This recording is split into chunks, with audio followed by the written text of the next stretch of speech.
اعوذ باللہ من الشیطان الرجیم بسم اللہ الرحمن الرحیم۔ حضرت عمر رضی اللہ تعالیٰ عنہ کا قصہ۔ حضرت عمر رضی اللہ تعالیٰ عنہ جن کے پاک نام پر آج مسلمانوں کو فخر ہے اور جن کی جوش ایمانی سے آج 1300 سال برس بعد تک کافروں کے دلوں میں خوف ہے، اسلام لانے سے قبل مسلمانوں کے مقابلے اور تکلیف پہنچانے میں بھی ممتاز تھے۔ نبی اکرم صلی اللہ علیہ وسلم کے قتل کے در پہ رہتے تھے۔ ایک روز کفار نے مشورے کی کمیٹی قائم کی کہ کوئی ہے جو محمد کو قتل کر دے۔ عمر نے کہا میں کروں گا۔ لوگوں نے کہا بے شک تم ہی کر سکتے ہو۔ عمر تلوار لٹکائے ہوئے اٹھے اور چل دیے۔ اسی فکر میں جا رہے تھے کہ ایک صاحب جن کا نام حضرت سعد بن ابی وقاص رضی اللہ تعالیٰ عنہ ہے اور بعض نے دوسرے صاحب لکھے ہیں ملے۔ انہوں نے پوچھا عمر کہاں جا رہے ہو؟ کہنے لگے محمد صلی اللہ علیہ وسلم کو قتل کی فکر میں ہوں، نعوذ باللہ۔ سعد نے کہا کہ بنو ہاشم، بنو زہرہ اور بنو عبد المناف سے کیسے مطمئن ہوگے؟ وہ تم کو بدلے میں قتل کر دیں گے۔ اس جواب پر بگڑ گئے اور کہنے لگے معلوم ہوتا ہے تو بھی بے دین یعنی مسلمان ہو گیا، لا پہلے تجھ کو نپٹا دوں۔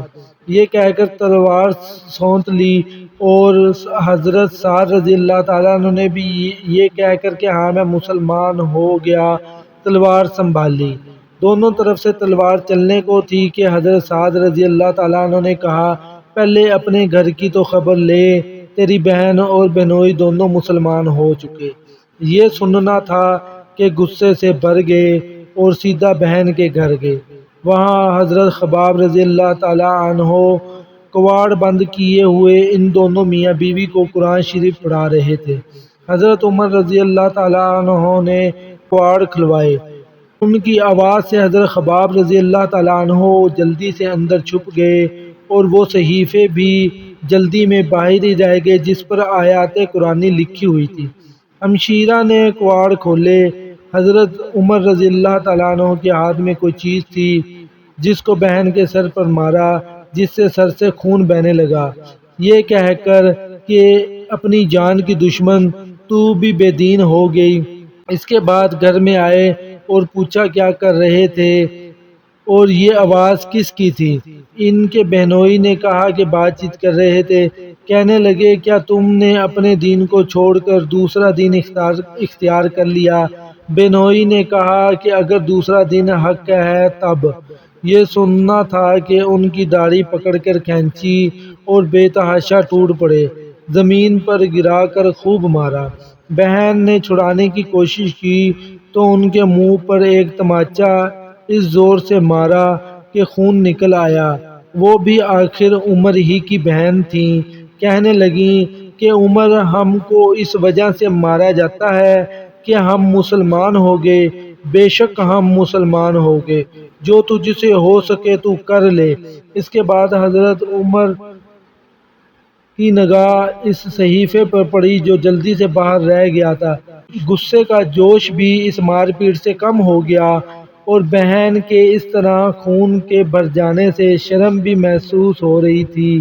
کہنے لگے کہ اچھا مجھے دکھلا یہ کیا ہے؟ بہن نے کہا کہ تو ناپاک ہے، اس کو ناپاک ہاتھ نہیں لگا سکتے۔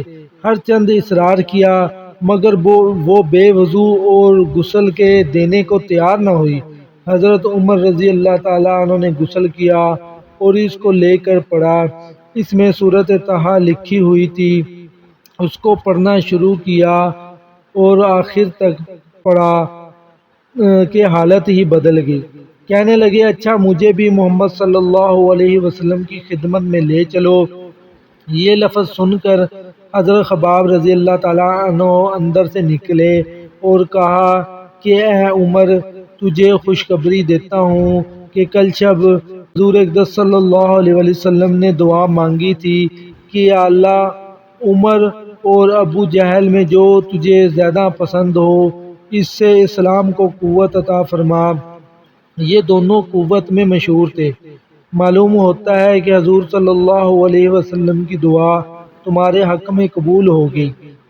اس کے بعد حضور صلی اللہ علیہ وسلم کی خدمت میں حاضر ہوئے اور جمعے کی صبح کو مسلمان ہوئے۔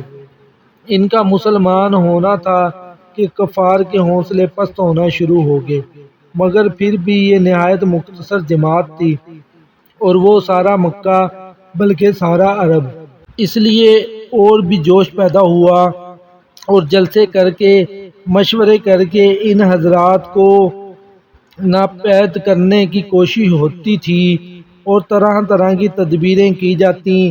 تاہم اتنا ضرور ہوا کہ مسلمان مکہ کی مسجد میں نماز پڑھنے لگے۔ حضرت عبداللہ بن مسعود رضی اللہ تعالیٰ عنہ فرماتے ہیں کہ عمر رضی اللہ تعالیٰ عنہ کا اسلام لانا مسلمانوں کی فتح تھی اور ان کی ہجرت مسلمانوں کی مدد تھی اور ان کی خلافت رحمت تھی۔ اللہ پاک ہمیں بھی صحابہ کے نقش قدم پہ چلنے کی توفیق عطا فرمائے، آمین۔